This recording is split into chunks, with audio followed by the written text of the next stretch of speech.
नमस्कार, हम अफरोज। दोपहर 3 बजे के भोजपुरी समाचार में स्वागत बा। सबसे पहले प्रमुख समाचार। नेपाल पत्रकार महासंघ के निर्वाचन में देश भर एक साथ मतदान हो रहा।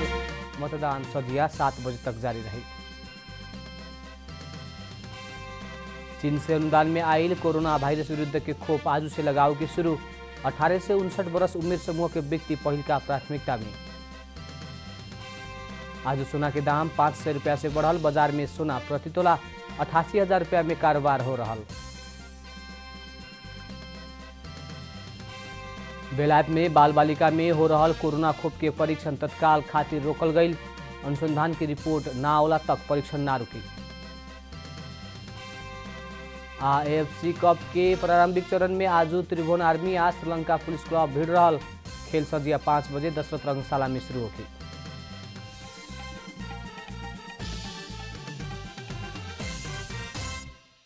अब पूरा समाचार। नेपाल पत्रकार महासंघ के निर्वाचन में आज देश भर एक साथ मतदान हो रहा बा। महासंघ के नेतृत्व चुनेला देश भर एक साथ प्रत्यक्ष निर्वाचन प्रणाली मार्फत निर्वाचन हो रहा बा। केंद्रीय प्रदेश जिला संबंधित शाखा सबके नेतृत्व चयन खातिर महासंघ एक साथ मतदान के व्यवस्था मिलौले बा। देश भर के करीब 100 मतदान केंद्र में महासंघ के करीब 13,000 सदस्य के मत देवे के व्यवस्था मिलावल गई। केंद्रीय निर्वाचन समिति के संयोजक कपिल काफले जानकारी देहने। महासंघ के नेतृत्व में पुगल विभिन्न राजनीतिक दल निकट पत्रकार के संगठन सब पैनल बना के चुनावी मैदान में उतरल बाटे। अध्यक्ष से सदस्य तक विभिन्न पद खातिर होखेवाला निर्वाचन में कुछ स्थान में निर्विरोध घोषणा भी कैल गई बा। अध्यक्ष खातिर विपुल पोखरेल, निर्मला शर्मा आ गजेंद्र बुदाठोकी चुनावी मैदान प्रतिस्पर्धा में बाटे लोग। Pokhrel press union, press centre आ प्रेस चौतारी नेपाल समूह के संयुक्त उम्मीदवार हवन। वैसे ही निर्मला शर्मा प्रेस चौतारी ओली पक्ष के उम्मीदवार बाड़ी। बुढ़ाथोकी व्यावसायिक पत्रकार के हित खातिर स्वतंत्र उम्मीदवारी दर्ता करौले बानी। महासंघ के केंद्रीय समिति के 49 पदाधिकारी खातिर मतदान हो रहा बा। निर्वाचन में 13,122 मतदाता मताधिकार प्रयोग कर रहा बाटे। सवेरे 9 बजे से शुरू भइल मतदान सजिया 7 बजे तक देवे के व्यवस्था मिलावल गइल बा। मतदान खातिर आधिकारिक परिचय पत्र या नागरिकता लेके आवेला जनावल गइल बा। सरकार चीन से अनुदान में लियावल कोरोना वायरस विरुद्ध के 8 लाख डोज खोप आज से लगाव के शुरू कैले बा। खोप 18 से 59 वर्ष उमेर समूह के व्यक्ति सबके देवे के शुरू कैल स्वास्थ्य मंत्रालय जनौले बा। मंत्रालय के मुताबिक 8 लाख डोज खोप काठमाडौँ, ललितपुर, भक्तपुर, काभ्रे, सिन्धुपाल्चोक, नुवाकोटा, रसुआ करके 7 जिला के 23 को खोप केंद्र से देवे के शुरू कैल गइल बा। खोप 18 से 59 वर्ष उमेर समूह के प्राध्यापक सब, चीन में छात्रवृत्ति में अध्ययन करे वाला विद्यार्थी सब, हिमाल पार व्यापार करे वाला नेपाली व्यापारी के देवे के मंत्रालय जनौले बा। वैसे ही अत्यावश्यक सेवा में काम करे वाला कर्मचारी या व्यक्ति, होटल, ट्रेकिंग, विज्ञापन आ इंटरनेट क्षेत्र में काम करे वाला दवाई, फल फूल तरकारी लगायत के व्यापारी के खोप लगाव के मंत्रालय जनौले बा। इससे पहले खोप लगावेला छूट भइल अग्रपंक्ति में खटल व्यक्ति सबके भी ई खोप देवे के जनावल गइल बा। नेपाली कांग्रेस के सभापति शेरबहादुर देउवा नेता नवीन्द्र राज जोशी के निधन से पार्टी के नेतृत्व करेवाला सकेवाला क्षमता भइल नेता गंवावल बतौले बानी। स्वर्गीय जोशी के 13वां दिन के पुण्यतिथि में पार्टी कार्यालय सानेपा में आयोजित श्रद्धांजलि सभा में बोलत सभापति देउवा जोशी पार्टी और सरकार में मंत्री रहल समय काम उदाहरणीय रहल बतौलन। वहाँ के जोशी में पार्टी के नेतृत्व कर सकेवाला क्षमता भइल और वहाँ के निधन से पार्टी के हाँके सकेवाला नेता गंवावल देउवा बताउनी। नवीन्द्र राज जोशी अत्यन्तै उदीयमान नेता, भोलिको हाम्रो पार्टी सम्हाल्न सक्ने नेता आज हाम्रो बिचमा हुनुहुन्न। अत्यन्तै मेहनती मुक्ति हुनुहुन्थ्यो। उहाँ आफ्नो मन्त्रालयको सम्बन्ध पुरा उहाँले अध्ययन गरेर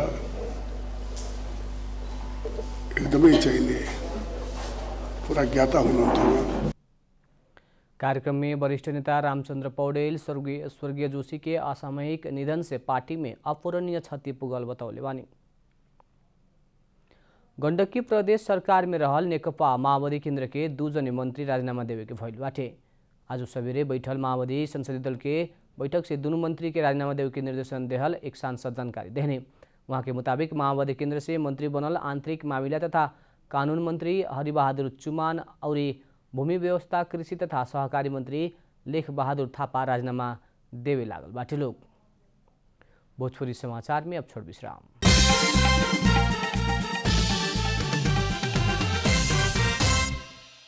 भोजपुरी समाचार में अब थप समाचार। केंद्रीय तथ्यांक विभाग कोरोना के कारण जनगणना ना रोके के स्पष्ट कैले बा। जनगणना में खटे वाला गणक सबके पूर्ण स्वास्थ्य सावधानी अपनाव के निर्देशन देहत और जनगणना पायलट प्रोजेक्ट में देखल गई समुदाय स्तर के उत्साह के कारण जनगणना ना रोके के विभाग के कहना बा। नेपाल में कोरोना वायरस संक्रमण थप बढ़ते गईल पिछिलका विवरण सब सार्वजनिक हो रहल बा। कुछ दिन ने संक्रमण दर बढ़ते गईला बाद अत्यावश्यक बाहेक भीड़भाड़ और समूह में ना बैठेला सरकार आग्रह कर चुकल बा। संगसँगै सरकार जनगणना 2078 के तैयारी में भी तेज रूप में जुटल बाटे। केंद्रीय तथ्यांक विभाग कोरोना के कारण जनगणना ना रोके के स्पष्ट कैले बा। विभाग इससे पहले कोरोना उच्च बिंदु में पुगला पर भी पायलट जनगणना में समेत समुदाय स्तर से भइल उत्साह और सहभागिता के कारण जनगणना के कोरोना से असर ना करे के दावी कैले बा। हामीले हाम्रा तयारीका कुराहरूलाई निरन्तरता दिएका छौँ। हामीले हाम्रो तालिमहरूमा सेनिटाइजर मास्क हैन फेस सिल्डहरू लाउनै पर्ने अनिवार्य गरेका छौँ भने हाम्रो त्यस्तै गरेर हामीले गणक र सुपरभाइजरलाई सेनिटाइजर दिने र मास्क हामीले व्यवस्थापन गरेका छौँ। सेनिटाइजर मास्क र फेस सिल्ड तीनटा कुराहरू गरेका छौँ र गणना गर्दा ध्यान दिनुपर्ने कुराहरू हामीले उल्लेख गरेर उहाँहरूलाई प्रशिक्षित गर्छौँ। त्यो किसिमले हामी सुरक्षित भएर हामी गणना गर्ने तयारीमा छौँ यसपटकको गणनामा। त्यसले गर्दा जनगणनामा त्यति असर गर्छ भन्ने हामीले ठानेका छैनौँ। त्यही किसिमले हाम्रो तयारीहरू हामीले सुरु गरेका छौँ र सम्पन्न गर्ने चरणमा छौँ। 2068 साल के बाद 10 वर्ष के अंतराल में होखे लागल जनगणना के स्वाभाविक रूप में महत्वपूर्ण मानल गईल बा। समृद्धि के नारा सार्थक बनावे के खातिर नया संविधान मुताबिक पुनर्संरचना भइल 753 स्थानीय निकाय सबके वार्ड तह तक में होखे वाला जनसंख्या और विकास संबंधी संपूर्ण सूचकांक सबके विश्लेषण करे खातिर अति आवश्यक रहल देखल गईल बा। विभाग जनगणना में केहू ना छूटे कहे वाला उद्देश्य के साथ स्वास्थ्य सुरक्षा मापदण्ड आवश्यक व्यवस्था मिलावल जनौले बा। तथापि कोही छुट्न सक्छ गर्न सक्छ, तर हामीले हाम्रा टोल फ्री नम्बरहरू हामीले राखेका छौँ 1178। हाम्रा जिल्ला जडा कार्यालयहरू छन्, हाम्रा सिडिओ कार्यालयहरू, जिल्ला प्रशासन कार्यालयहरू, स्थानीय अफिसहरू, वडा कार्यालयहरूमा खबर गर्न सकिने प्रावधान मिलाएका छौँ। त्यो व्यवस्था अनुसार आम नागरिक समाजको प्रतिनिधित्व छ हामीसँग हरेक वडाहरूमा। त्यो कारणले गर्दा हरेक नागरिकलाई हरेक वडा सदस्यहरूलाई जानकारी गराइयो भने, हाम्रो कार्यालयमा जानकारी गराइयो भने हामी त्यसलाई तुरुन्त तथ्याङ्क सङ्कलन गर्ने विवरण सङ्कलन गर्ने व्यवस्था मिलाउनेछौँ। जेठ 25 गते से आषाढ़ 8 गते तकले 15 दिन देशभर संचालन होखे वाला ई जनगणना में करीब 40,000 गणक और सुपरिवेक्षक सब खटी। ई बेर के जनगणना में कागजी, ट्याब्लोइड और इसेंस विधि प्रयोग कइल जाई त करीब 80 गो प्रश्नावली रही। अब आर्थिक समाचार। आर्थिक समाचार का साथमा अर्घाखाँची ओपीसी सिमेन्ट सबैभन्दा स्तरीय सिमेन्ट।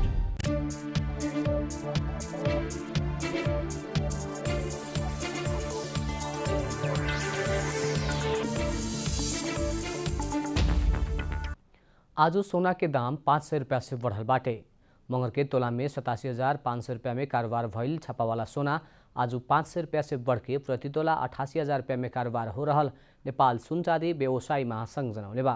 वैसे ही तेजाबी सोना प्रति तोला 87,550 रुपया में कारोबार हो रहल बा। वैसे चांदी के दाम भी तोला में 10 रुपया से बढ़ल बाटे। कालू तोला में 12 से 35 रुपया में कारोबार भइल चांदी आज बढ़ के तोला में 12 से 45 रुपया में कारोबार हो रहल बा। भोजपुरी समाचार में अब छोट विश्राम।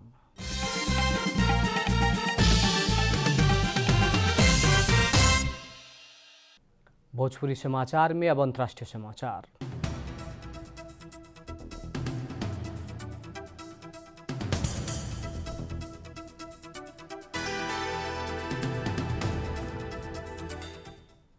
बेलायत में बाल बालिका में हो रहल ऑक्सफोर्ड एक्स्ट्राजेनिका के खोप के परीक्षण तत्काल खातिर रोकल गईल बा। कोरोना वायरस विरुद्ध के ई खोप और आवश्यकता देखल गई दुर्लभ प्रकार के ब्लड कॉल्ट के संबंध बारे हो रहल अनुसंधान ना उड़ेला तक के खातिर बाल बालिका में खोप के परीक्षण रोकल गईल है। ऑक्सफोर्ड विश्वविद्यालय के प्रधानाध्यापक एंड्रयू पोलार्ड परीक्षण के लेके सुरक्षा संबंधी कोनो भी ध्यान और चिंता ना रहल, लेकिन ब्लड क्लॉट संबंधी हो रहल अनुसंधान के प्रतिवेदन के इंतजार में वैज्ञानिक सब रहल बीबीसी के बतौले बारन। खोप के परीक्षण के खातिर करीब 300 बाल बालिका स्वतंत्र रूप में अपन नाम टिपौले बा। बेलायती प्रधानमंत्री बोरिस जोनसन खोप के खातिर पाल्हा आइला के बाद लगाव खातिर सर्वसाधारण से अपील कैले बाड़न। बेलायत में अभी तकले 3 करोड़ 16 लाख से भी ज्यादा के कोरोना वायरस विरुद्ध के खोप के पहिल का मात्रा लगावल गई बा। कुल 54 लाख आदमी खोप के दूनो मात्रा लेहले बा। बेलायत में अभी ऑक्सफोर्ड, एस्ट्राजेनिका और फाइजर बायोएनटेक के खोप प्रयोग हो रहल बा। अब खेलकूद समाचार।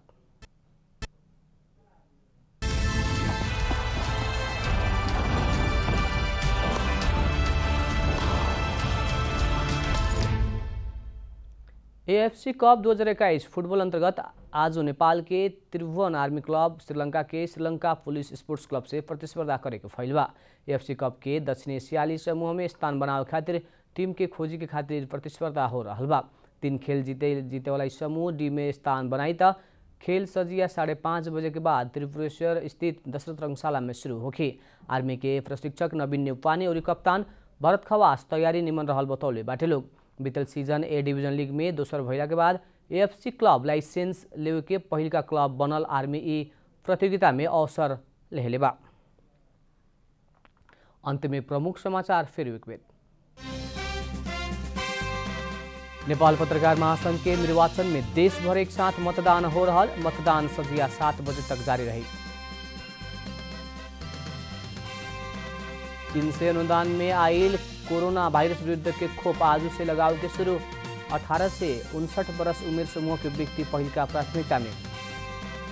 आज सोना के दाम 500 रुपया से बढ़ल। बाजार में सोना प्रति तोला 88,000 रुपया में कारोबार हो रहा। बेलायत में बाल बालिका में हो रहा कोरोना खोप के परीक्षण तत्काल खातिर रोकल गई। अनुसंधान की रिपोर्ट न आवला तक परीक्षण रुकी। एएफसी कप के प्रारंभिक चरण में आज त्रिभुवन आर्मी क्लब आ श्रीलंका पुलिस क्लब भिड़ रहल। खेल सजिया 5 बजे दशरथ रंगशाला में शुरू होगी।